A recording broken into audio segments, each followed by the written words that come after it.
एक पति जो दिन में बार बार अपनी पत्नी के साथ बनाता था शारीरिक संबंध और फिर कुछ ऐसा घटता है कि उसकी पत्नी कर देती है उसकी हत्या।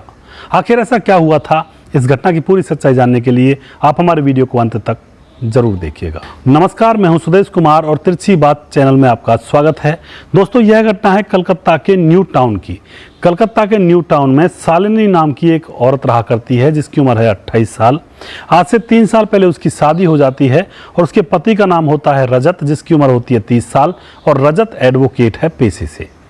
दोस्तों, धीरे धीरे समय अच्छे से गुजर रहा होता है, लेकिन रजत को अपनी पत्नी के साथ ज़्यादा से ज़्यादा संबंध बनाने की लत थी, आदत थी और उसकी पत्नी को उसके प्राइवेट पार्ट में दर्द हुआ करता था। तभी दोस्तों इसी तरह से मामला चल रहा होता है। उसकी पत्नी उससे मना करती है, लेकिन वह ज़बरदस्ती उसके साथ संबंध बनाता है और उसको प्राइवेट पार्ट में बहुत ज़्यादा असहनीय दर्द होता है। तभी वह महिला जिसका नाम है शालिनी, वह डॉक्टर के पास जाती है। उसके पास जाकर चेकअप कराती है तो डॉक्टर बताता है कि तुम्हारी प्राइवेट पार्ट में घाव है, कुछ दर्द है, दुख है, मैं तुम्हें दवाई दे देता हूँ और यह जब तक ठीक ना हो तब तक तुम अपने पति से दूर रहना। दोस्तों, शालिनी वापस घर आ जाती है, पति को सारी घटना बताती है, लेकिन उसका पति तो मानने वाला ही नहीं था। वह तो फिर भी उसके साथ संबंध बनाता था ज़बरदस्ती और शालिनी को दर्द होता था, लेकिन फिर भी उसका पति नहीं मानता था। इसी तरह से मामला चल रहा होता है। दोस्तों, अब शालिनी उससे दुखी हो जाती है और फिर एक दिन मंगलवार को उसका पति छुट्टी पर था, आराम से लेटा हुआ था और वह अपनी पत्नी से कहकर सोया था कि शाम को हम संबंध बनाएंगे, तैयार रहना। लेकिन दोस्तों, पत्नी को डर चढ़ रहा था क्योंकि उसे दर्द होता था, इसलिए पत्नी ने अपने सोते हुए पति के गले पर चाकू रखकर उसको काट डाला और फिर उसके बाद वह घर में से सामान को इधर उधर बखेर कर दोस्तों वह जोर जोर से चिल्लाने लगती है। आस पड़ोस के लोग इकट्ठा होते हैं, पुलिस को बुलाया जाता है। पुलिस आती है, मामले की छानबीन करती है और पुलिस को वह औरत जताने का प्रयास करती है घर के अंदर चोरी हुई है और मेरे पति को कोई मार करके यहाँ पर डाल गया है। पुलिस मामले की छानबीन में जुट जाती है और पता लगाने की कोशिश करती है। और दोस्तों, अब पुलिस जो सीसीटीवी कैमरे होते हैं उस मोहल्ले के, उनको खंगालती है तो पुलिस को पता चलता है कि यह औरत ये कह रही है कि मैं सामान लेने के लिए, सब्जी वगैरह लेने के लिए बाजार गई थी, लेकिन यह औरत तो अपने घर में से निकली ही नहीं थी, ना ही कोई इनके घर में घुसा था।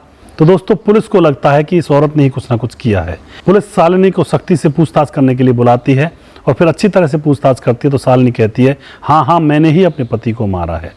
तब पुलिस के सामने वो सारी घटना बताती है कि मेरा पति मुझसे ज़बरदस्ती संबंध बनाने की कोशिश करता था, इसलिए मैंने उसे रास्ते से हटा दिया, सोते हुए की गर्दन को काट दिया और फिर घर के अंदर से सामान को फैला दिया। अपनी चीज़ों को चोरी मैंने खुद ही कर लिया, जिससे कि यह मामला कुछ अलग सा लगे। दोस्तों, पुलिस मामला दर्ज कर देती है और उसको जेल में भेज दिया जाता है और अब वह आराम से अपना जेल में रहेगी और अपना इलाज करवाएगी। दोस्तों, क्या उसने डिसीजन गलत लिया था? क्या इस मामले को सुलझाने का कोई और रास्ता नहीं था या फिर यही एक अंतिम रास्ता था? आप जो भी कुछ कहना चाहते हैं कमेंट बॉक्स में अपनी राय लिख सकते हैं।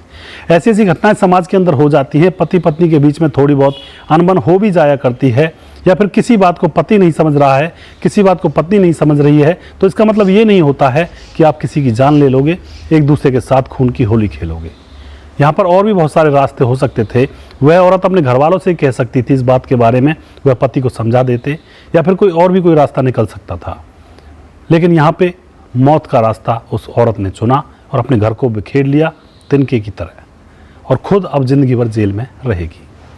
दोस्तों, नेक्स्ट वीडियो में जल्दी फिर से लेकर आऊँगा किसी सच्ची घटना के ऊपर।